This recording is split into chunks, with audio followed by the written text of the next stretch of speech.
ñ pasó a tona y la ñ tampoco existía, entonces tona Malintzin, digamos, es la manera de replicar desde el punto de vista fonológico la expresión Doña Marina. Y si analizamos de nuevo tona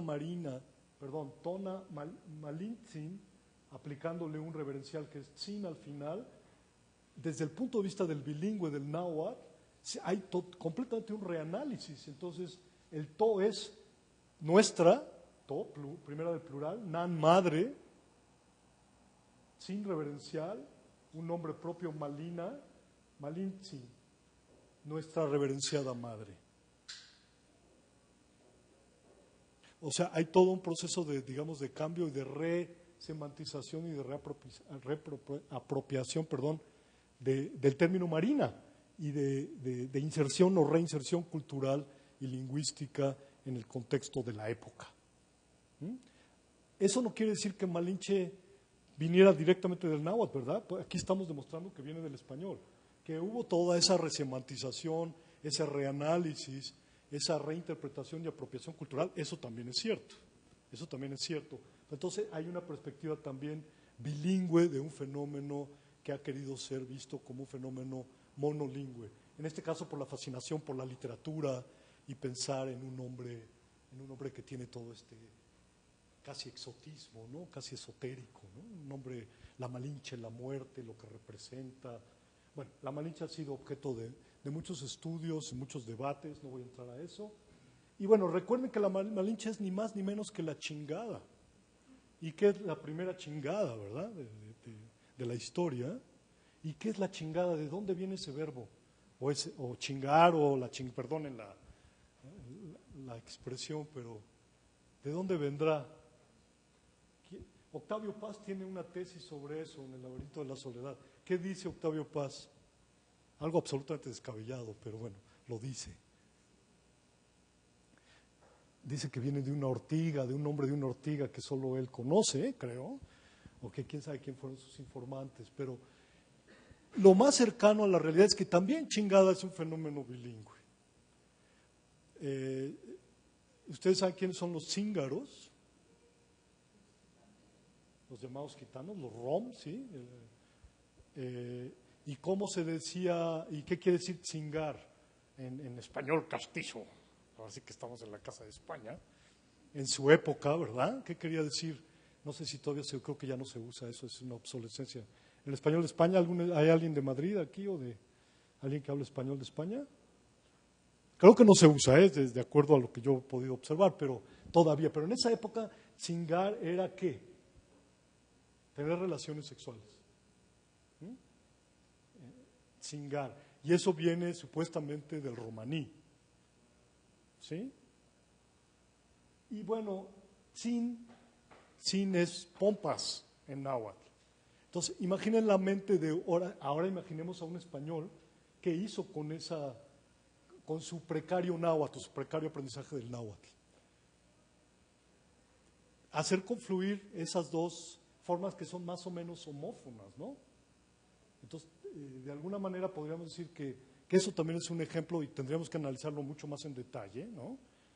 Simplemente es una sugerencia de que tiene un origen tanto romaní como náhuatl. El uso que le damos en México, por lo menos, ¿no? Eso evidentemente es algo que hay que trabajar mucho más, pero vamos, la idea es no tener una perspectiva unilateral monolingüe sobre los fenómenos, sino que son mucho más complejos. Aquí tenemos, bueno, esto quizá me lo voy a saltar, lo voy a decir muy rápidamente. Es otro ejemplo de lo mismo.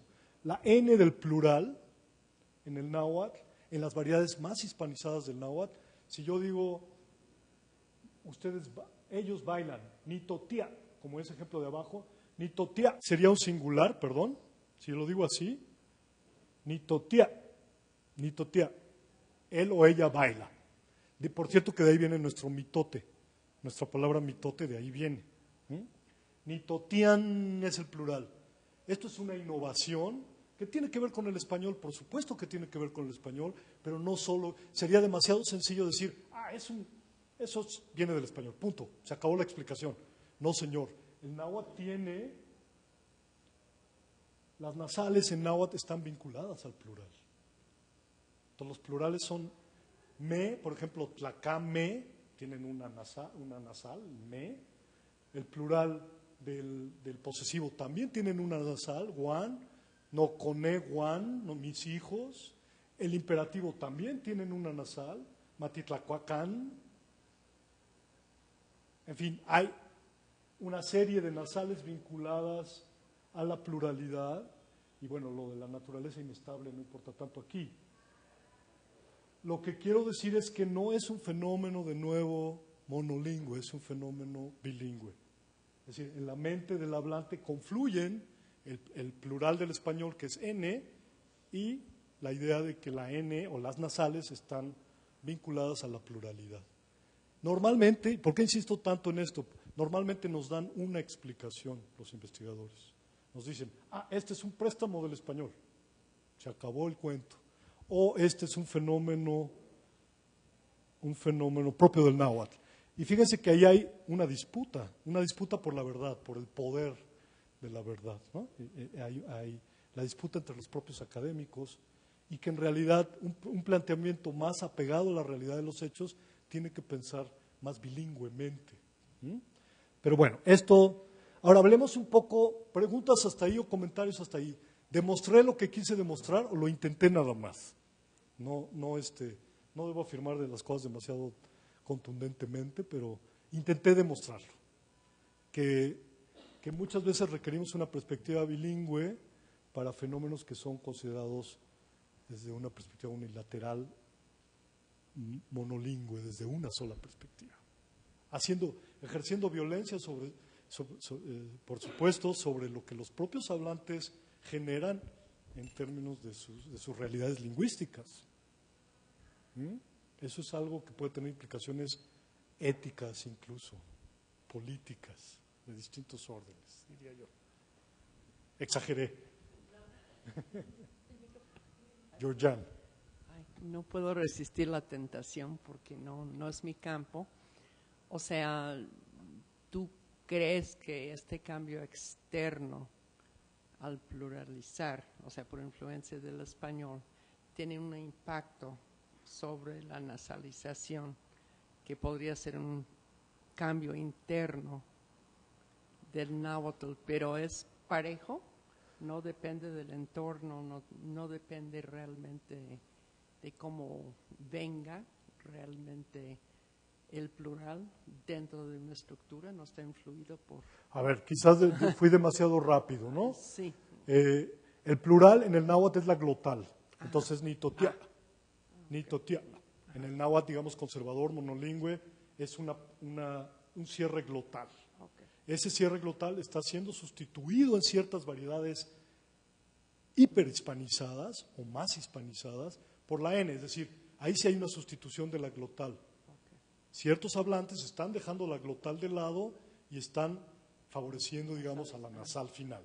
Sin embargo, lo que hay que decir, que es importante también matizar eso, es que el náhuatl tiene a las nasales como parte de su repertorio de plurales. Está vinculada la nasalidad al plural, independientemente del español. Entonces, el español lo que hace es disparar esta posibilidad que está prefigurada por la lengua indígena. Lo que quise decir ahí es que no es un lado u otro, son las dos cosas que están en juego en la mente del bilingüe. Quizás el monolingüe justamente sigue diciendo nitotea. Y ve al otro, dice nitotian, pues le entiende, ¿no? Le entiende y sabe que eso es un plural, porque las nasales están vinculadas al plural. No hay un problema. ¿Ves? Pero... se hace más prolífera un si quieres, por decirlo así, existe, como dirían los teóricos del contacto, lo que hace el español es activar una tendencia o acelerar una tendencia de la propia lengua. Ya está ahí, ¿no? Okay. Ay, gracias. Esa es la idea.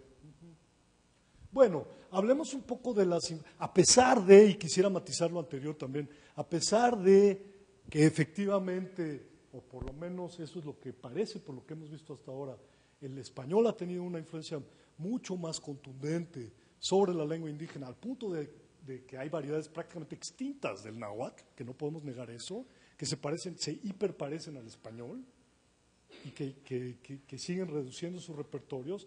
A pesar de eso, también hay una influencia considerable del náhuatl sobre el español mexicano. Y una influencia que tenemos que ponderar adecuadamente. Y no, quizás esta comparación no es válida y las comparaciones, como sabemos, son odiosas, pero quería yo darles un contexto en ese sentido.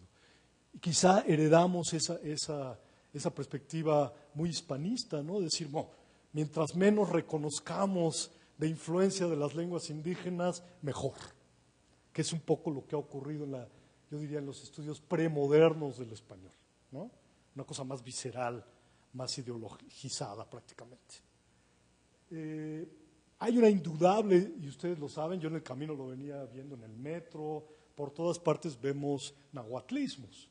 De hecho, existe un diccionario de mexicanismos que es un tocho de este tamaño, que es pletórico de nahuatlismos. Creo que Luis Fernando habló un poco de la vitalidad de los nahuatlismos. Ese es un tema importante, ver hasta qué punto los nahuatlismos tienen o no vigencia en nuestro español. Es un campo inmenso, el terreno léxico, digamos, es fundamental para entender, y esto es lo que quisiera también enfatizar, la influencia de la lengua indígena sobre el español. Es decir, a través del léxico se producen otro tipo de influencias de otros niveles, como lo vamos a ver más adelante, pero lo que sí es innegable es la influencia léxica del náhuatl sobre nuestro español mexicano, y al hablar de español mexicano estoy pensando en el español sobre todo del centro de la República Mexicana, el español del Valle de México, digamos, y su entorno, que es la variedad de prestigio, en términos sociolingüísticos, si quieren, la variedad menos marcada desde el punto de vista sociolingüístico, en el sentido de menos estigmatizada, es decir, la variedad de más prestigio, o supuestamente de los medios de comunicación, etcétera, ¿no? Entonces, bueno, todo el mundo sabe aquí lo que es una tlapalería. Todo el mundo aquí sabe lo que es un gachupín, supongo, dicho en la casa de España, en México. Sí, ¿no? Todo el mundo sabe lo que es un gachupín. Bueno, la RAE niega muchos de estos fenómenos como parte, el origen, digamos, náhuatl de estos fenómenos. Gachupín, si ustedes revisan la versión, digamos, oficial de gachupín y de otras tantas palabras, como machincuepas, por ejemplo, también, verán que se le imputan unos orígenes verdaderamente inverosímiles. Otra cosa que hay que decir, y bueno, esto dicho sea de paso, Luis Fernando ya se encargó de denostar bastante a la RAE, me parece, y bien hecho además, me parece muy correcto, además sin vísceras, sino con argumentos. Gachupín se dice que es algo que viene es un lusitanismo. Si ustedes consultan las versiones de la Academia Mexicana de la Lengua, por ejemplo, o de la propia Real Academia de la Lengua, se dice que esto viene del portugués. Cachopo quiere decir extranjero, según esa versión. No se sabe cómo llegó al castellano nuestro, no hay esa información. Tampoco la RAE consigna las fuentes. Esa es una crítica muy fuerte que se le hace a la academia. No sabemos de dónde vienen estas fuentes. Últimamente lo que han hecho es poner ficheros. Por ejemplo, hay una cosa que llaman fichero en el sitio de la RAE, donde uno ve todas las entradas de gachupín posibles en distintas fuentes. Pero simplemente lo tienen ahí como un corpus que lo dejan, digamos, un poco abierto al lector a analizar. Pero probablemente gachupín viene, o hay una polémica ahí, del náhuatl. Y es algo que tiene que ver con cac. ¿Saben lo que es un cacle o un cacle? Unos guaraches, unas sandalias, por extensión zapatos o calzado. Caxopini es picar, como lo que hace una avispa. Caxopinía, entonces sería hacer esto con el pie, que era lo que hacían los españoles con espuelas en sus caballos a los indígenas. Esa es una versión que aceptan algunos académicos más del lado, digamos, de los indoamericanistas, ¿no? Gente que ha estudiado el náhuatl o gente que ha estudiado, incluso aparece, y es algo que la RAE no consigna en absoluto, en el Diccionario de Mexicanismos de Francisco Santamaría. Y es algo que está absolutamente negado por la RAE. Entonces, bueno, como se ve ahí también en la imposición de perspectivas monolingües sobre fenómenos, gachupín también puede ser un fenómeno bastante más en el ámbito de lo bilingüe, es decir, pudo haber una convergencia con un cierto uso de la palabra gacho. Otra versión es que viene de cacho, de un pedazo, algo que uno patea, y de ahí pasó quizás a gacho, y hay una cierta convergencia con esta idea de algo despectivo, y gachupín tiene una connotación efectivamente despectiva. Entonces puede haber ahí algo que hay que entender mejor, ¿no? Entender mejor, y desde una perspectiva, desde luego, bilingüe. Pero como el léxico es como lo más recurrido y lo más conocido en términos de mexicanismo, me quisiera referir por lo menos a otro par de fenómenos que son claramente, o que por lo menos algunos académicos han intentado demostrar que son, que provienen, digamos, del náhuatl, o que por lo menos tienen un origen náhuatl, y que han sido, digamos, que ha habido una convergencia con fenómenos internos del propio español. La S final de nuestro español, como en te casarás mañana, el Georgian. Otra vez. En náhuatl tenemos una S final tensa, muy fuerte, muy bien, muy plena, digamos, que es, por ejemplo, jazz. No de música, sino jazz de irás, como en este irás. Es decir, en nuestro español las S finales son plenas, son tensas, son absolutas. Y eso lo tiene el náhuatl, titlacuas, comerás. Incluso, y eso es algo que yo aventuro aquí como una hipótesis, el náhuatl tiene un sonido, una fricada que es la tza, como en tza, o chatzi, gritar, que eso pudo venir a reforzar esa pronunciación tensa de la fricativa, de esta fricativa alveolar sorda en posición final. Como en el caso de wits, tz, fíjense, es como, eso pudo haber tenido un efecto, un impacto en esa articulación plena de la S final. Otros fenómenos, aquí hay un fenómeno muy interesante, y fíjense quién fue el que nos hizo saber, el que se puso a investigar esto, un historiador, Alfredo López Austin, nos hace saber que nuestro órale, güey, no manches, ¿no? Ese tipo de expresiones muy, muy chilango banda, ¿eh? Vienen de, chilango mismo viene del náhuatl, provienen del náhuatl. Son formas híbridas, podríamos decir. En náhuatl existía una forma imperativa o interjectiva, tlayecuele, apúrate. Entonces fíjense cómo hay una suerte, y eso es muy interesante, de convergencia. López Austin lo que nos dice es que probablemente los españoles utilizaban le de manera enfática, el le en su uso enfático, el falso dativo, ¿no?, que se le llama, para dar órdenes a los indígenas. Trabájale, dale, pégale. Entonces tenemos un fenómeno, incluso en algún momento conversé con unas chicas que me decían que sus abuelos todavía decían ashkale. Ashkan es ahora, ashkan. Ashkanle, órale. Y entró, el ashkanle desde luego es una forma obsoleta, no sé si algunos de ustedes han oído esa forma. ¿Perdón? Úscale, pues, pero eso es como de, sáquese, ¿no? Úscale. Eso es más para los perros, pero puede haber una relación ahí, no lo sé. Eso suena más como ushka, como más onomatopeico, no sé. Pero ashkan le existió en algún momento y de ahí pasó, ashkan, como digo, pasó a ahora, que es la forma, digamos, del español, ¿no? Entonces, órale, ese le se identificó con la forma enfática del español, pero tiene un origen en una interjección náhuatl. De nuevo, un fenómeno bilingüe que muchas veces tenemos una sola explicación, digamos, para los fenómenos. Bueno, las formas más conocidas quizás son los dobles posesivos, su casa de mi mamá. En náhuatl se dice exactamente así, ichan, esa i es su, no es mío. Su casa, mi madre. Y bueno, hoy día hablamos de estos fenómenos, quizás para un poco ir redondeando esta idea, como fenómenos de causación múltiple.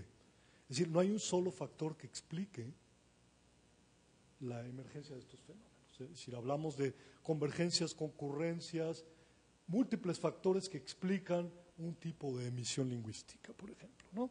y vamos a ver un par de ejemplos más. Bueno, los más conocidos son los diminutivos, ustedes conocen esto. Tlacuato, se supone que el hito nuestro, de nuestro español mexicano, fue por lo menos reforzado por el náhuatl, que tenemos, por ejemplo, tlacuatón y tlacuatzin, ¿no? Eso es algo bastante conocido en la literatura, así que no me detengo demasiado en esto. Aquí hay un fenómeno interesante que me gustaría que ustedes me ayuden también a dirimirlo. La pronunciación de la articulación de esta lateral, de esta fricada lateral sorda, la tla. Sabemos que los nahuatlismos como tomate, aguacate, chocolate, petate, en fin, una cantidad enorme de préstamos, se convirtieron en una sílaba abierta en posición final. Esa es como la estrategia, ¿no?, de apropiación de este léxico, pero eso en posición final. Pero en posición inicial empezamos a tener una suerte de inestabilidad o un proceso que todavía está en curso, como en el caso de tlacoyo, y ustedes no han oído gente que dice, voy por unos tlacoyos. ¿Te quieres comer un tlacoyo o un tlacoyo? ¿Eso de qué nos habla? Bueno, de nuevo estamos en la Casa de España. Si nosotros le pidiéramos a un español que dijera tlacoyo, probablemente lo diría como tlacoyo, porque es el grupo, digamos, de consonantes más cercano que permitiría replicar ese sonido náhuatl. Eso digamos, de alguna manera lo replican algunos hablantes de la Ciudad de México que no han integrado totalmente ese sonido en posición inicial en su repertorio. Pero algunos hablantes lo han hecho y lo siguen haciendo y lo tienen bastante bien incorporado. A ver, por ejemplo, tenemos aquí un hablante de chileno. ¿Tú cómo dirías Tlalpan? Que vives en Tlalpan ahora, sí que tienes que estarlo diciendo, ¿no? Pues lo dice bien, ¿no? No tiene problemas. A ver, otra vez. Tlalpan, no dice Tlalpan, ¿verdad? Bueno, habrá quien diga Tlalpan en su momento o eventualmente. Claro, lo tienes en atletas, en Atlante, pero no en posición inicial. Ese es un poco. Pero bueno, lo que quiero llamar la atención de ustedes es que por lo menos un par mínimo marginal, por más marginal que este sea, ya existe en nuestro español. Y en préstamos, que chipote viene del náhuatl, y chipotle. ¿Sí saben lo que es un chipote y un chipotle, no? Bueno. A ver, si les digo taquear o tlaquear, ¿qué entienden? ¿Qué sería taquear? ¿Alguien usa taquear? Taquear. Nadie dice taquear, ¿verdad? ¿Vamos a taquear? Quizás sí, ¿no? Vamos a taquear. Por lo menos se entiende, ¿no? Y tlaquear. A ver, perdón. A ver, graba esto, por favor, es muy importante. Eso me interesa mucho. A ver si, por favor, tlaquear. Puedo taclear cuando alguien derriba en el fútbol americano a otro, al contrincante. Fíjense qué interesante. Esto yo ya lo había, no es la primera vez que lo oigo, ¿eh? Esto me habla a mí de que hay un proceso, de que efectivamente está en ciernes, está emergiendo, por más incipiente que esto sea, un par mínimo entre la alveolar sorda y esta fricada. Esta oclusiva alveolar sorda, o sea, la T y la forma, la lateral, digamos, ¿no? La lateral africada sorda. Tlaquear y taquear. Y en inglés, curiosamente, es to tackle, es con la T.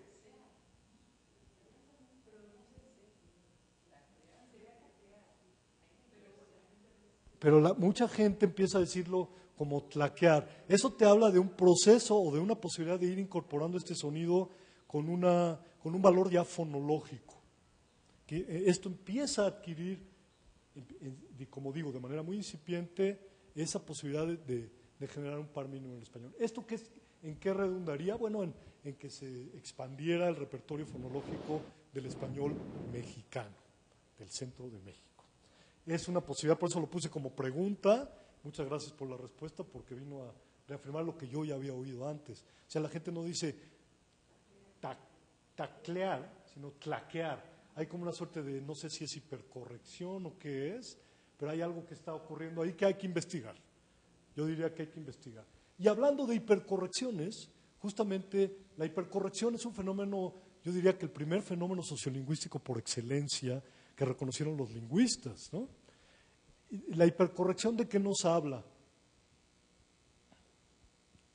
Como cuando yo digo vinistes. esa S final, pues creo que no es necesario, ¿verdad? Hasta hace poco la Gandhi sacó un anuncio así, ¿verdad? Bueno, en el siglo XVI, pero en nuestro español contemporáneo eso no existe, digamos, o no es la norma. Hablemos de norma, si quieres. De norma, que es una amiga que no vino, ¿verdad? Pues, la hipercorrección nos habla de una inseguridad, básicamente, una inseguridad lingüística del hablante que no sabe dónde pronunciar cómo, bien o no, ¿no? Entonces, lo que tenemos en el habla culta, fíjense ustedes, es interesante, en el habla presuntamente culta, alta, si lo quieren ver de esa manera, por ejemplo, los locutores de radio dicen algo como, habrá un concierto en la sala Netzahualcóyotl. Tal cual, ¿eh? Yo lo he oído y reiteradamente en la radio. Un concierto en la sala Netzahualcóyotl, así como un monitoreo sobre ese sonido impresionante. Entonces lo que hacen es volverlo sonoro, algo que es sordo en posición final. Ustedes simplemente dicen Netzahualcóyotl, como un secretito, Netzahualcóyotl. Y no solo eso, sino que hipercorrigen la propia fricativa, la convierten en una fricada. Entonces resulta que es Netzahualcóyotl. Y es como, sí, es como una escenificación articulatoria de prestigio, casi, ¿no? Cuando en realidad es una hipercorrección. Eso también lo digo y lo menciono no como una cuestión anecdótica, chusca, que lo es, pero como eso es indicativo de un proceso donde la TL está siendo monitoreada por los hablantes en el sentido de ser un recurso fonológico en ciernes del español mexicano. Sí, perdón. Ambas. Ambas. Y entonces al final supuestamente ¿cómo sería? ¿Qué otra palabra termina en TL? Cihuatl, Tlacatl, Iztaccíhuatl. Tlacatl, Iztaccíhuatl, Popocatépetl. Iztaccíhuatl. Sí, las decimos. O sea, la TL es sorda en posición final. Es un sonido sordo en posición final. En otras posiciones se vuelve sonoro. Como Tlacatl tienes las dos, ¿no? Tla, sonora, al principio, y la final es sorda. Entonces la hipercorrección es hacerla sonora, no sorda. La hipercorrección es sonorizarla, efectivamente, sí. Gracias. Y la tsa lo mismo, la tsa pasa a ser un segmento distinto, ¿no? Tsa, porque es náhuatl, ¿no? Que no tienes en el español, algo así. A ver, perdón, aquí quería... perdón, Georgia. Rapidísimo. Sí. Entonces, para ti la hipercorrección refleja la inseguridad lingüística, pero en el registro formal. En este caso sí. ¿Pero siempre o...? No. En este caso específico del español de la Ciudad de México, de este grupo de hablantes, los locutores, de los sobre todo. locutores, Yo lo he escuchado, de la ¿no? gente Justo en la sala, ¿no? Sí. Okay. Yo lo he oído sobre todo en la radio, ¿no? Y en algunas gentes que pretenden decir conozco el náhuatl, cosas así, ¿no? Dos comentarios. Sí. Mira, el primero tiene que ver con tlaquear. Tlaquear yo creo que es una palabra que está derivada de tlacos, que eso ya no se usa. Tlacos.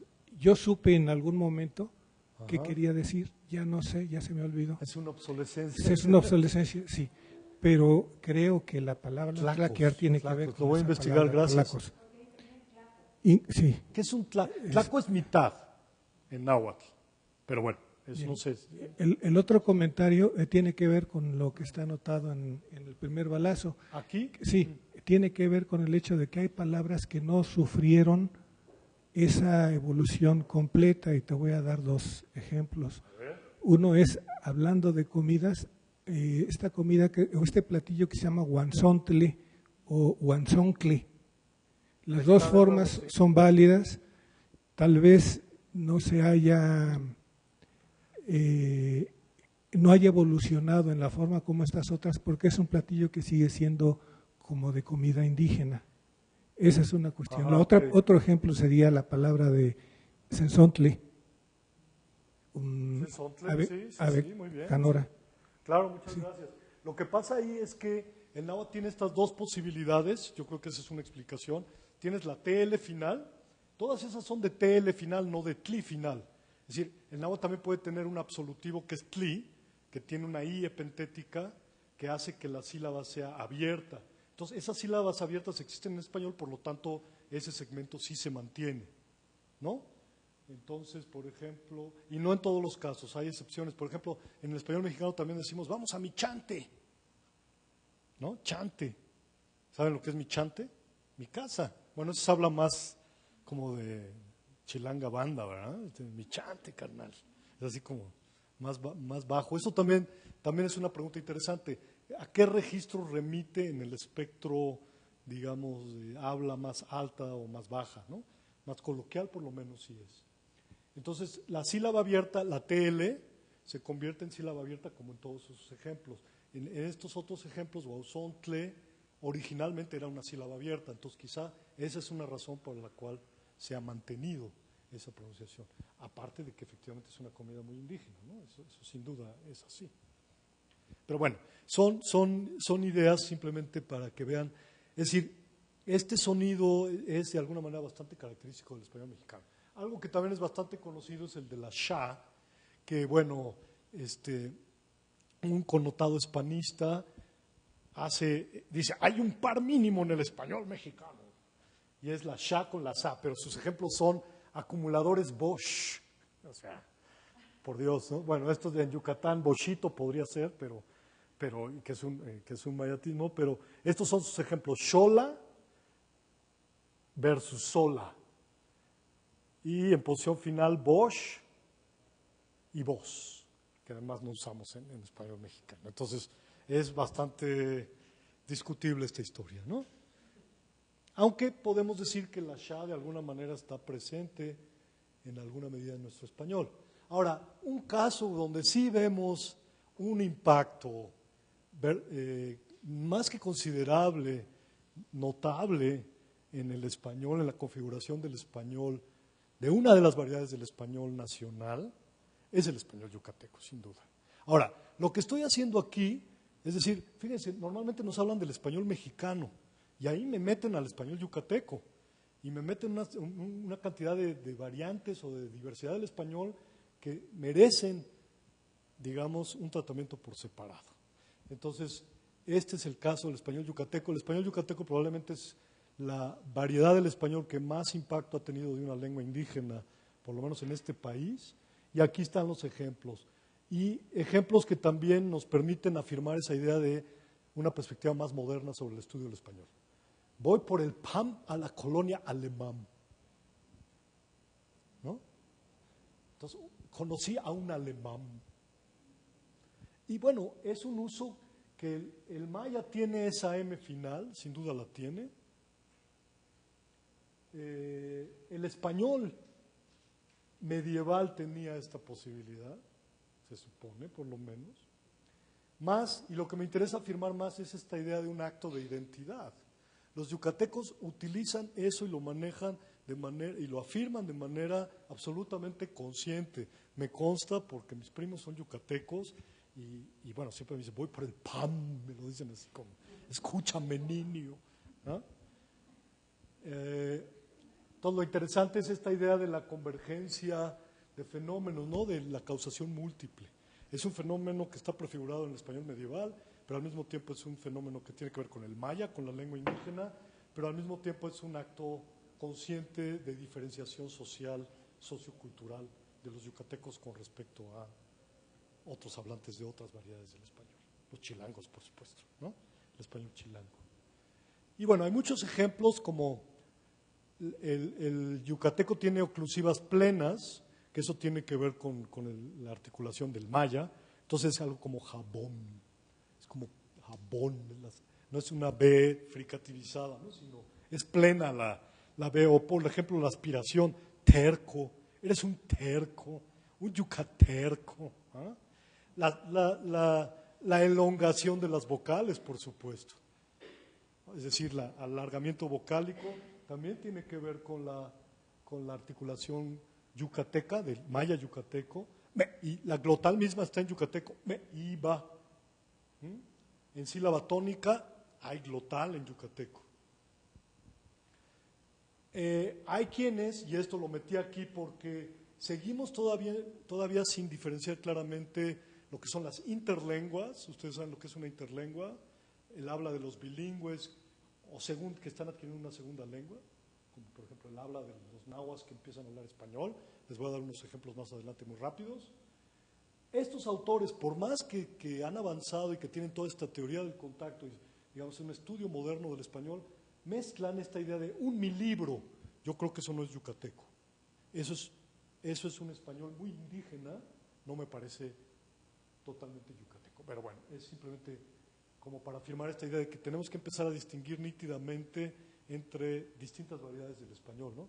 Su ropa de mi hermano, se lo dijeron por su papá. Lo del archifonema lo tampoco me voy a meter en eso, aunque ellos dicen que está en el yucateco, no me parece, sino me parece más guatemalteco. Fenómenos como lo veo, viene de una estructura de evidenciales del maya, que bueno, en esa posición. Otros fenómenos como lo busco y no lo busco, o te presto 5 pesos, quiere decir que tú me prestas, no yo te presto, ¿no? Cosas así. Entonces, bueno, el Purushon Kawish, ¿saben qué es? Es una canción que todos los niños yucatecos conocen. Entonces, su Purushon Kawish, nacido en Tacpec, era un pobre tziris con cara de pec. Su papá, Don Tzotz, lo dejó colis al pobre tziris de tanto huascop. Entonces, como ven, es una lengua, los especialistas dirían que está relexificada. Hay un proceso de relexificación, quiere decir que cambió el léxico por otra lengua. Tiene la gramática de una lengua, el léxico de otra lengua. Eso es una lengua mezclada en la literatura. Entonces podemos decir que ciertas variedades del yucateco se acercan a lo que los especialistas llaman un semicriollo, ¿no? Un semicriollo quiere decir algo que reestructuró significativamente el sistema lingüístico en función de otra lengua. Los ejemplos más clásicos y más contundentes ahí son el español andino y el español paraguayo, que en definitiva son semicriollos, porque han reestructurado el sistema. Es la lengua indígena que se trasuda ahí por todas partes. El yucateco, digamos que es una versión moderada de esta posibilidad, cosa que brilla por su ausencia en la literatura, por cierto. Algunas preguntas sobre el español yucateco, bueno, esta idea de si es un un cuasi criollo, la relación que tiene con el español en términos de prestigio, la diglosia que hay, cuál es la variedad de prestigio. Bueno, en Yucatán cuando oigo hablar a los yucatecos en la radio, en la televisión, la variedad yucateca queda fuera completamente. Entonces, la variedad de prestigio más pública sigue siendo el español, digamos, del centro, aunque puede haber la posibilidad de una suerte de reversión de ese prestigio y el yucateco ocupar la posición de prestigio alta, digamos, ¿no? Y bueno, son actos de identidad y de diferenciación social, eso está claro, ¿no? Desde una perspectiva más sociolingüística. Y bueno, tenemos estas identidades ahí en juego, el yucahuach. Yo soy yucahuach. Un yucahuach es alguien que nació en la ciudad de Mérida o en Yucatán y se lo trajeron a la Ciudad de México a vivir, entonces como alta traición a la patria, más o menos. Y un huach es un chilango. Huach es una palabra que se debate de dónde viene. Algunos dicen que viene del yaqui. El chilango viene del náhuatl. Se supone que es un pez, que algo que no puedes asir, algo que se te escapa. Ese es un pez. Y bueno, ahí hay ustedes lo han oído, esto de la chilanga banda, puse eso en YouTube ahí para que lo oyeran, pero se lo recomiendo, si quieren véanlo cuando tengan oportunidad. En YouTube pongan La Cueva de la Luz y van a oír un yucateco profundo total. Si nos da tiempo vemos un cachitito de eso. Y a ver, ¿qué más tengo? Bueno, lo que ya les dije, ¿no? Quizás podemos ver un par de videos que nos dan una idea de esta diversidad del español y ya después hablar un poco. Lo que ya les dije de alguna manera, es necesario distinguir las interlenguas de las variedades monolingües. Es decir, ¿cuáles son desde el punto de vista sociolingüístico, las variedades marcadas y no marcadas? Por marcado quiero decir, puede ser marcado desde el punto de vista del prestigio. ¿Cuál es la variedad que tiene más prestigio en México? ¿O cuál sería la variedad del prestigio? El chilango, ¿no? En general el chilango, una suerte de chilango, ¿no? Una suerte de chilango alto, escrito, de los medios, de la literatura, etcétera, ¿no?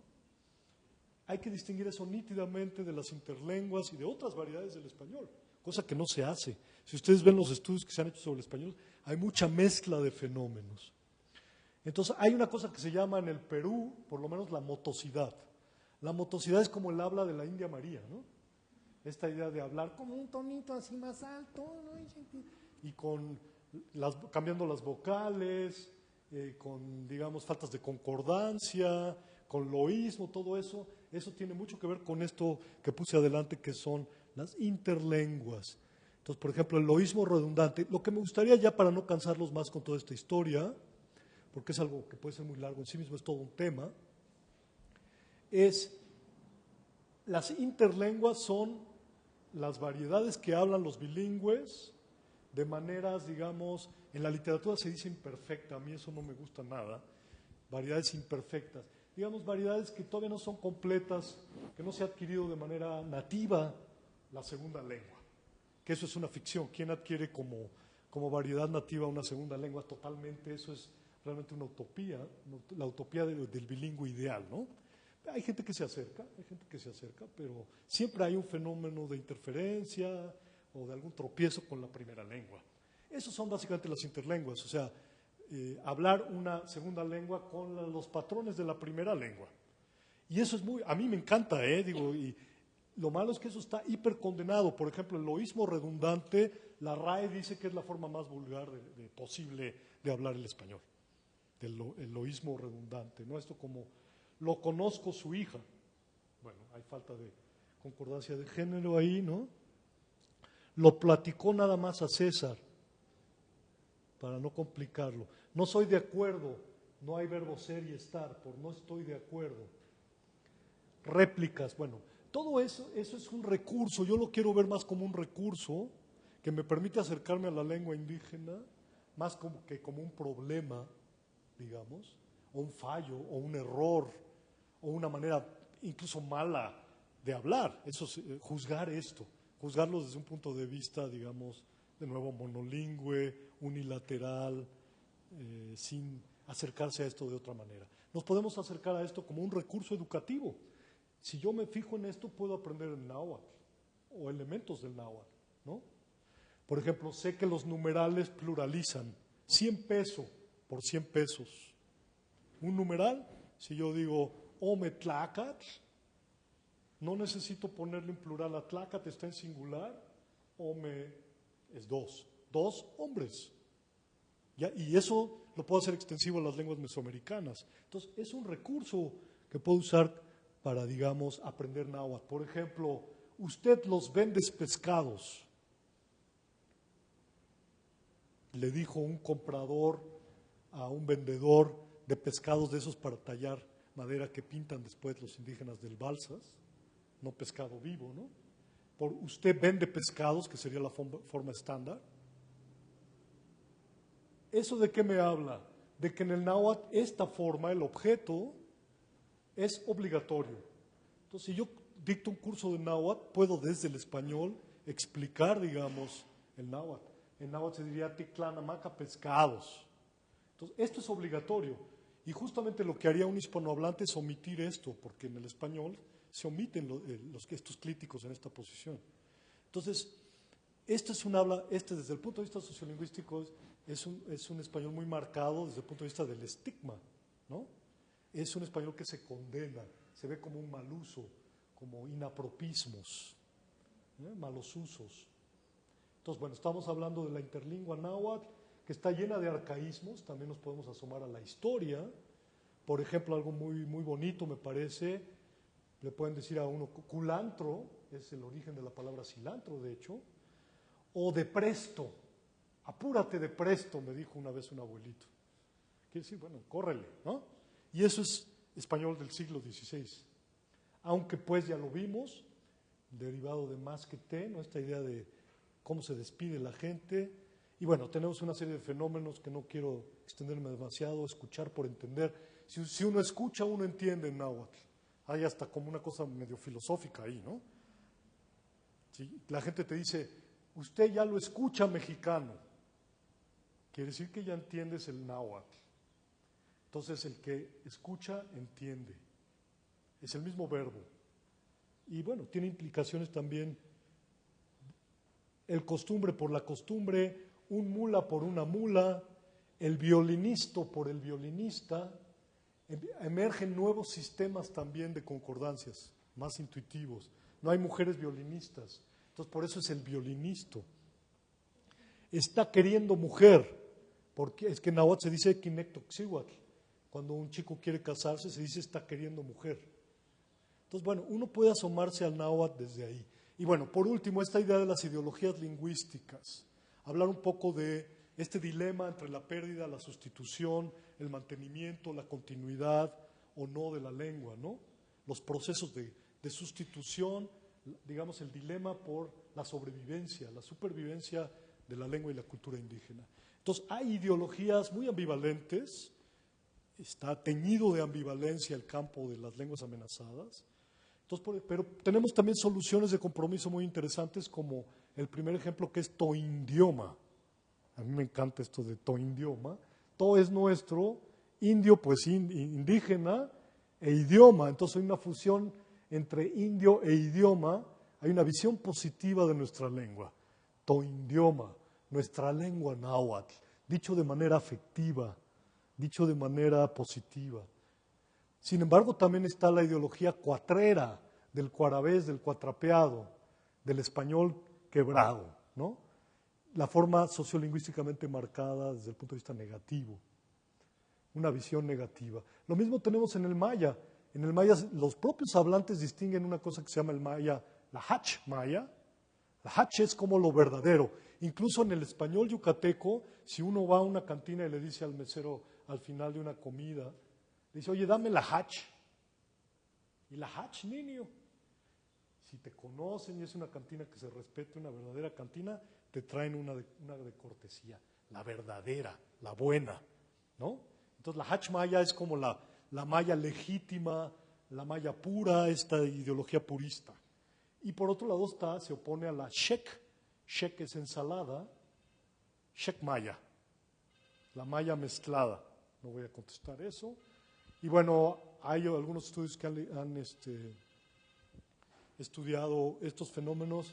Se habla de mexicano legítimo en el caso del náhuatl. El náhuatl, los propios hablantes lo conocen como mexicano. Ellos no hablan de náhuatl, somos los académicos los que hablamos de náhuatl. Ellos hablan sobre todo de mexicano, es la lengua mexicana. Eso también es interesante, pues somos los mexicanos, somos nosotros en realidad, ¿no? Y bueno, lo que ya conocen ustedes, el uso de la palabra dialecto, indio, como insulto. Y bueno, no sé si tengo una guía, creo que me he extendido demasiado. Podemos ver quizá un video, un pedacito. Sí, un pedacito de un video para que vean lo que se puede hacer con este tipo de ideas. ¿Tenemos por ahí posibilidad de conectarnos? ¿Allá está? Ok, perfecto. A internet, porque sí, tendría que ser. Es un clip de 1 minuto, no dura más que eso. Y vean lo de la cueva de la luz. Es muy divertido.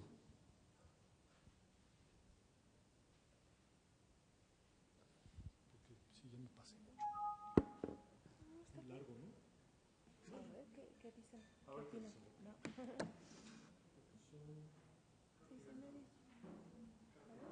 Sí, muchas gracias. A ver. ¿Dónde está? Aquí, ¿verdad? Ok. No quieren ver mi correo, ¿no? A ver, tendría que ser acervo. Bueno, si quieren esta dirección ahí pueden ver varias cosas de recursos ahí. Acervo de lenguas indígenas. Ahí me voy a meter. Es una dirección donde pueden ver muchos materiales de este tipo. Si es que esto corre. Pues parece que sí.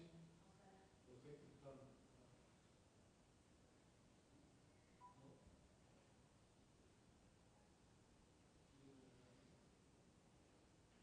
Sí, pues ya los para las personas.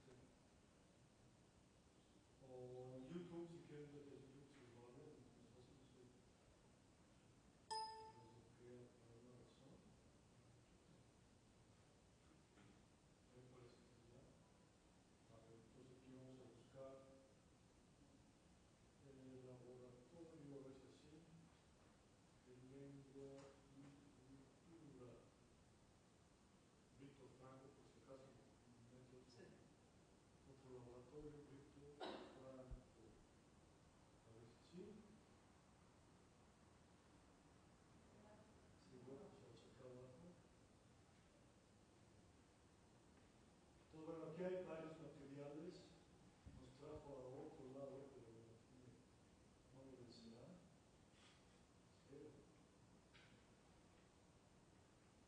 Enlaces, proyectos, ¿dónde están los proyectos? Eso fue aquí nosotros. Enlacemos digital, primero en la liga. Aquí está, enlaces proyectos.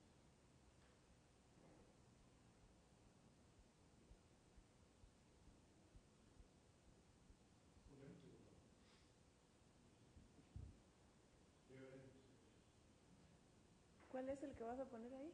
El de Gachupín. Ah, okay. Para que vean la posibilidad de jugar con esta idea de la palabra Gachupín. El origen de la palabra Gachupín. Pero aquí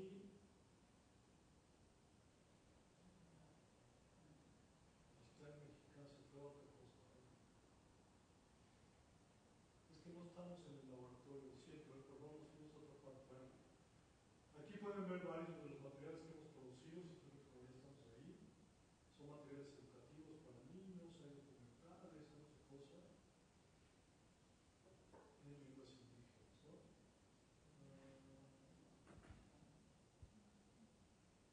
A ver si puedo hacer en YouTube directamente. No voy a regresar ahí.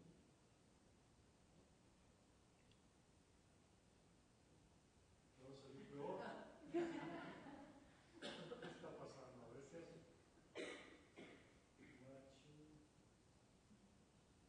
Cuerpas del Tlacuache, a ver si así. Pero qué raro, va a cualquier otro lado, Va a ¿no? cualquier otro lado, sí, últimamente, mira, aquí está todo,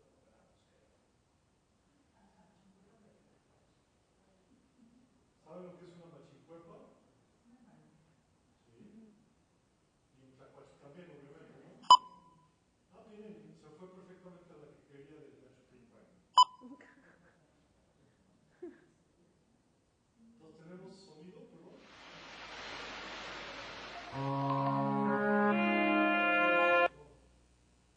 Quiero música, anuncios.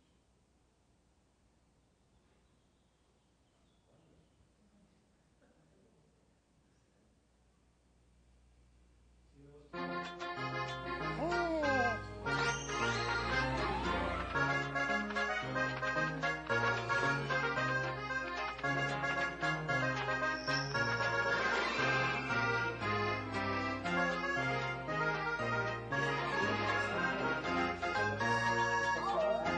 de México al náhuatl, explicándoles lo que es el náhuatl a partir de las estaciones del metro. Pero ahí se detuvo porque hablé, no sé por qué.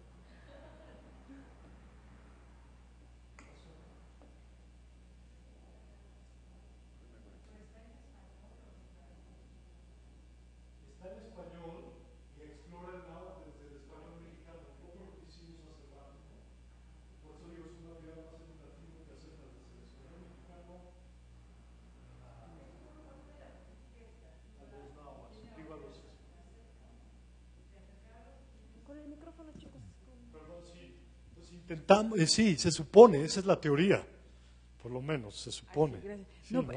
Lo digo porque tengo una hija, la que está en sexto año, parte Ajá. del programa de español, o sea, de la lengua, de la enseñanza del español, incluye conocer lenguas indígenas y saber lo que significan las palabras y que son lenguas que ¿En qué persisten. escuela va tu hija? Es una escuela pública. Pública. Sí. Y les Pero- dan eso, les dan Sí, esa sí, sí, y información. tuvo que buscar un poema en náhuatl, entender qué significaba y aprendérselo en náhuatl y decirlo además. Entonces me pareció interesante que se vea la importancia para todos, no solamente para los que por son hablantes de supuesto, esa por náhuatl. supuesto. Esa es la idea, ¿eh? El español mexicano es un recurso educativo también para acercarse a las lenguas indígenas, como lo es el español maya, ¿no? Es decir, desde ahí es una ventana para asomarnos a esa riqueza lingüística y cultural.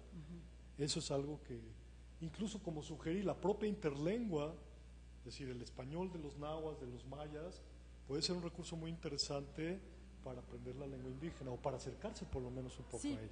por lo menos valorarla, ¿no? O O sea, revalorarla, sí. por lo menos, sí. Esa es la idea. ¿Se cayó? Bueno, si quieren véanlo ustedes que en su momento no hay conexión o no está bien la conexión. Bueno, eso ya es una cuestión técnica que está más allá de nuestras manos. Si no lo logramos, bueno, simplemente véanlo ustedes en su momento. Y bueno, básicamente eso es lo que quería conversar con ustedes. Es decir, ¿qué es lo que podemos hacer con estos recursos? Porque esa es la pregunta. Y cómo los conceptualizamos, cómo nos acercamos a ellos, cómo se han estudiado, ¿no? ¿Cuál es la historia? Un poco de una historia no narrada de cómo se ha entendido el español, qué entendemos por español, qué hacemos con él, ¿no? Y qué nos hacemos a nosotros mismos con él, al pensar el español.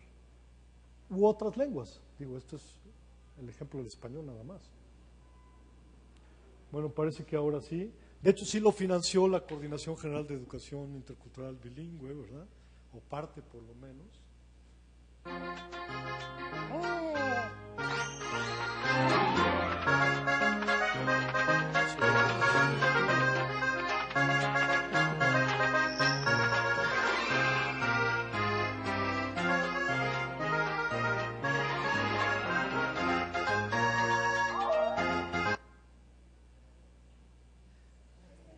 Se cae, bueno. Pues ahí están, miren, el de pues, dejémoslo así por ahora. Aquí tienen uno que va por Xochimilco explicando, por ejemplo, el verbo papalotear. Papalotear, papalo. ¿Ustedes han comido pápalo? Bueno, pápalo es mariposa, tiene la forma. Y papalotear es así como andar vagando, ¿no? Un poco despistado, perdido. Utiliza todo eso y todo eso lo va explicando. Explica lo que es Xochimilco, lo que es un ajolote, o sea, introduce a todo ese mundo fantástico de la lengua y la cultura mexicana a través del español, ¿no? Xochimilco se ve muy claramente eso. El de Gachupín, aquí el tlacuache en guerra con los gachupines, y entonces mete esa hipótesis de que viene del náhuatl o viene del portugués, entonces invita un poco al niño a investigar, más que darle una respuesta. Dice, bueno, te toca a ti decidir cuál de las dos versiones es la más adecuada. Entonces también incita un poco al niño a reflexionar, esa es la idea, jugando un poco, ¿no? Con estas cosas. Entonces, bueno, no es solo un ejercicio académico de poner las cosas en su lugar, que es importante, ¿no? Decir, hacerle justicia a las lenguas en su diversidad, y no decir, todo es una misma lengua y todo su origen todo es español, por ejemplo. Lo estoy caricaturizando un poco, pero eso llega a ocurrir, ¿no? No solo eso, sino ver qué podemos hacer con este material en términos más educativos, digamos, ¿no? De celebrar esa diversidad lingüística y cultural. Esa es un poco la intención. Pero bueno, vean lo de la Cueva de la Luz y lo del Tlacuache. Espero que les resulte divertido. Muchas gracias. Lo que tengan de preguntas o comentarios. Críticas también. Me interesó mucho lo de tlaquear, porque lo he oído a un par de personas, pero no. Georgia, que te vaya muy bien, gusto en verte. Recordando, me parece que tlaco era una moneda de poco valor que se usaba en la colonia. Muy bien, muchas Se gracias. acordó el señor. bueno, Tlaco era una colega. moneda de poco valor que se usaba en la No, pero colonia. yo me acuerdo que todavía Los- mi papá decía, si le servía algo, un poquito de algo, decía, uy, está de atlaco. O sea, como diciendo de muy poco a monta, o sea, es muy pequeño porque es algo chiquito, sí, y creo que sí tiene vigencia. Sí, yo no lo he oído, la verdad, se los Sí, agradezco yo- mucho, yo es la yo primera sí. vez Yo, que lo oigo. ¿Perdón? Ah, sí, se llama tlaco. ¿Hay una bebida con ese nombre en Nezahualcóyotl? Mira nomás, pues es Una interesante. avenida. Ah, avenida. Sí, bueno, Tlacoquemeca, aquí por Insurgentes, ¿no? Hay una. Aprovechando que está una persona que no es mexicana, yo he tenido Profesor. últimamente curiosidad, sí, A usted tampoco. Yo soy ¿no? yucateco. Yucateco, sí, me imagino. Bueno, un poco de más para allá. No, un poco No, más lejos. pensando en eso que usted decía de la diversidad lingüística, de lo que toma prestigio y de lo que los medios de comunicación hacen en favor o en contra de las lenguas, porque finalmente es una penetración que ahora ya, antes digamos, quizá la influencia era de los hablantes de prestigio o de los escritores, pero ahora los medios de comunicación juegan un papel muy importante en los cambios lingüísticos. Entonces ahora estaba viendo, por ejemplo, ahora doblan muchas películas al español, producciones norteamericanas sobre todo, o de otros países, y entonces las variantes que hay hasta para elección, cuando uno compra el DVD, es español castizo, bueno, español de España, y después ponen español estándar, ¿no? O sea, como si todos hablaran ese español. Y no todos no todos lo hablan, pero quizá todos lo entienden. Y por ejemplo, el señor Fernando, si eligiera una película, verla con doblaje, porque la quiere escuchar en español, no elegiría, pienso, español de España, ¿o sí? Preferiría el español estándar, aunque suene mexicano. Sí ponen, pero ese español latino está más cercano, creo yo, al español del altiplano de México que al español, por ejemplo, de Chile o al español argentino. ¿No piensa usted eso? Un segundo, perdón, pero quieren grabar, entonces es un streaming que hay gente que nos está oyendo. En Chile por lo menos lo que se usa es español latino o español de España, dentro de las posibilidades, digamos, de doblaje de las películas. ¿Y qué se prefiere? El latino es el más neutro o estándar, como le llama ella. Yo no lo siento cercano al mexicano, ni tampoco cercano al chileno. ¿No? No. Ok.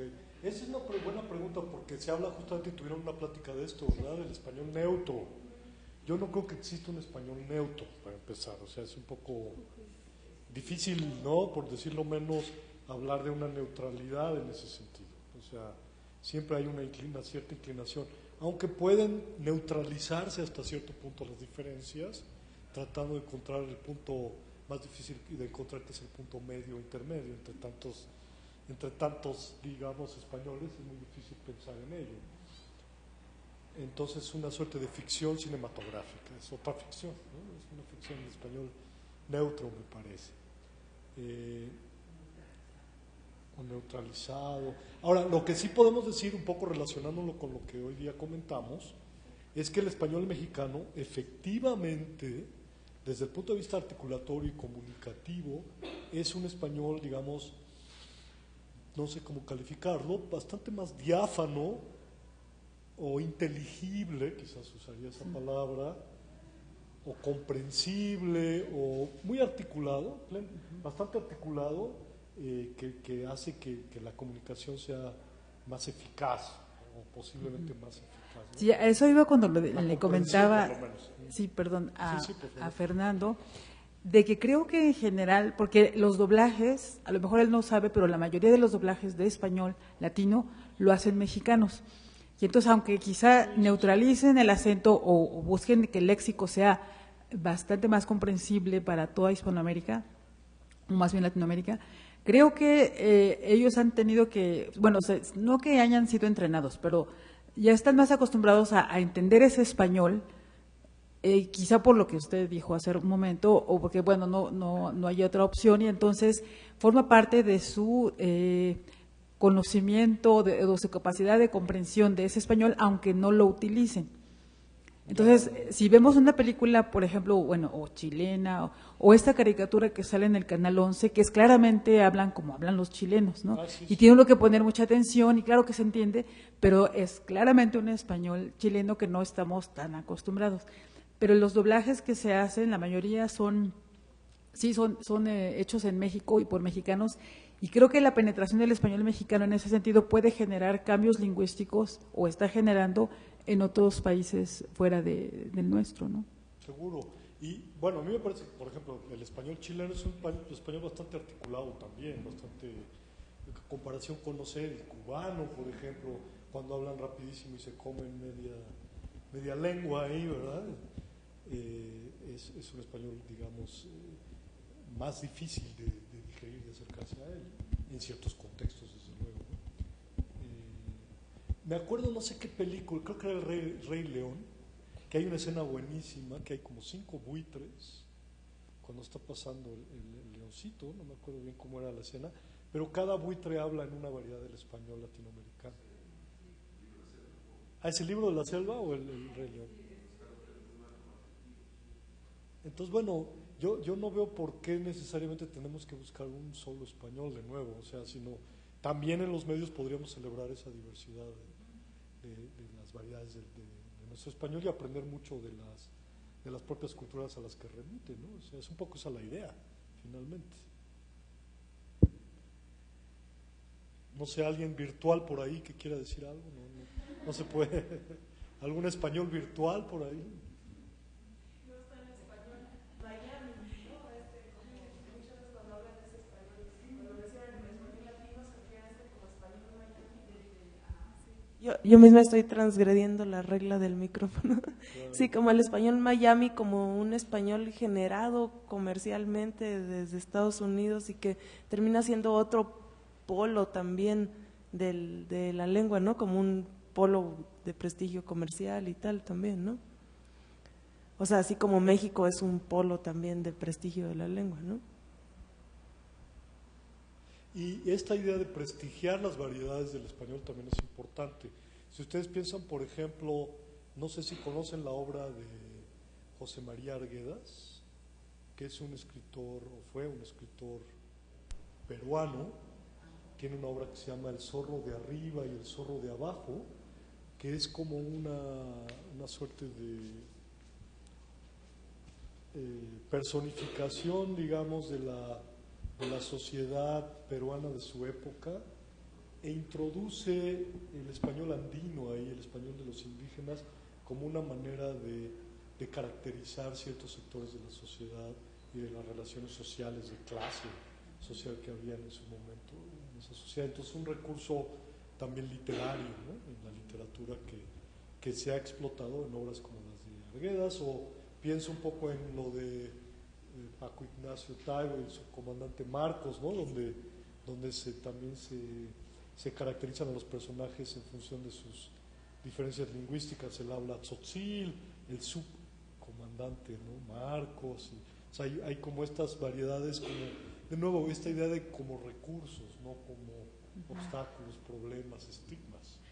Así quisiera yo ver esa diversidad. Sí, le quería preguntar algo, porque creo que usted, bueno, es especialista un poco en náhuatl, de si es verdad que otra influencia del náhuatl, que no es tan perceptible a nivel fonológico, sintáctico o léxico, sino más bien a nivel pragmático, que la explicación de que los mexicanos seamos indirectos en lo que vamos a decir es por influencia del sustrato náhuatl, o es una herencia colonial más bien. Eso es una hipótesis, que efectivamente puede haber un tratamiento hipercortés en el náhuatl del centro, efectivamente, y sí pudo haber incidido en la pragmática del español mexicano.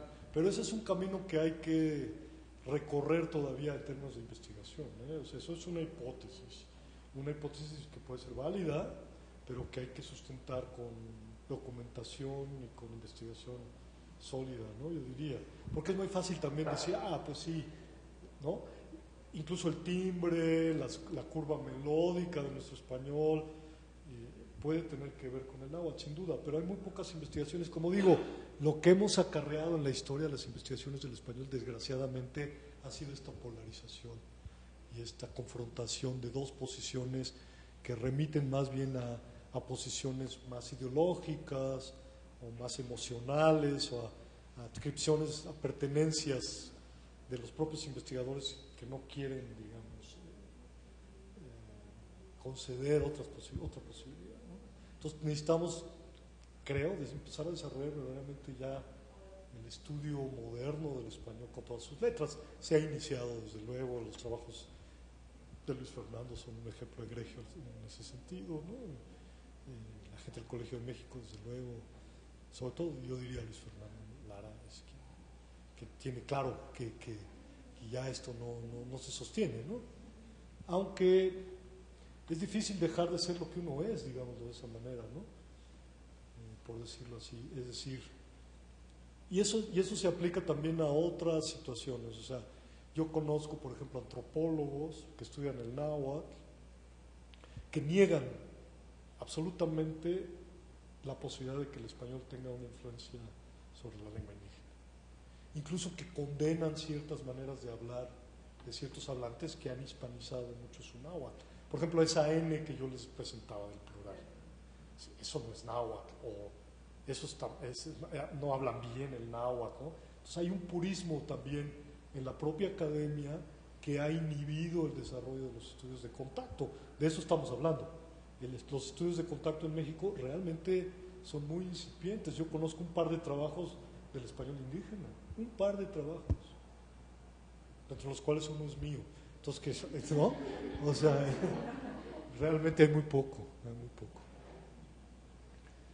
Y es un campo que, bueno, que tiene muchas implicaciones de muy distintos tipos, ¿no? Podemos hablar de muchas otras, digamos, aristas del tema. Sobre todo la parte social, la parte que a ti te interesa mucho, ¿no? Los estigmas, el posicionar a los hablantes en función de la manera en que hablan, ¿no? Y cómo los hablantes se reconocen o no en función de esa diversificación. ¿Quién sabe usted de esto de que güey no proviene de buey, sino de huehuetl?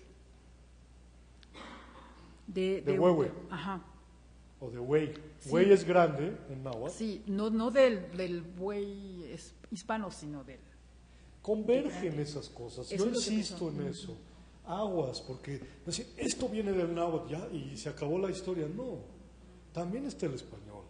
O sea, no se trata de negar los recursos que están ahí, que los hablantes tienen a su disposición. Hay un repertorio y la parte quizá más interesante es la parte creativa, donde los hablantes se colocan, digamos, a la fuente del sentido y están generando sentido en función de esos repertorios, ¿no?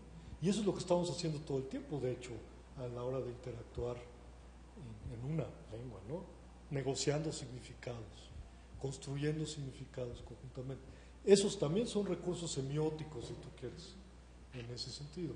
Pero hay que sistematizar eso desde el punto de vista histórico, desde el punto de vista social, desde el punto de vista cultural, ¿no? No hay que desagregar, como hacen los lingüistas generalmente, las lenguas como objetos que son absolutamente ajenos de sus hablantes. Esto es una posición que ha tenido sus ventajas, pero también grandes desventajas, ¿no? Y un poco se trata de restituir eso, incluso desde el punto de vista del recurso educativo que eso conlleva, ¿no? A mí esa parte me parece muy importante, ¿no? Desde el punto de vista de cómo podemos celebrar esa diversidad y volvernos más, no sé, más tolerantes, más abiertos, seres más diversos, ¿no? Y tener esa apertura mental, ¿no? que nos hace tanta falta. Romper con el racismo, la exclusión, todo. Pasa por estos temas también. Entonces, bueno, en eso estamos, digamos, en eso estamos. Intentamos al menos.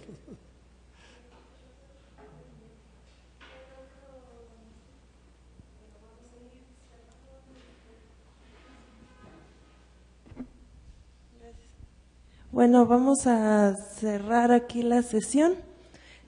Muchísimas gracias vamos a entregarte una constancia para que la pongas en tu carpeta curricular. Sí. Muchísimas gracias. Gracias a pues quedan temas abiertos, más bien muchos, pues, pienso en los temas, lo que atañe a la traducción, las decisiones que tomamos o no tomamos los traductores, si se nos abre de esta manera la diversidad del español, qué tipo de decisiones podemos, debemos, queremos tomar. Pero bueno, serán temas para seguir pensando. Muchas gracias, muchísimas gracias. Gracias a ustedes, gracias a los que nos ven en línea, gracias al Centro Cultural de España, 17, y hasta la próxima, que es en junio, el 5 de junio, va a estar Mauricio Barrera hablando sobre derechos de autor. Entonces están invitados todos, y hasta la próxima. Muchas gracias. Muchas gracias.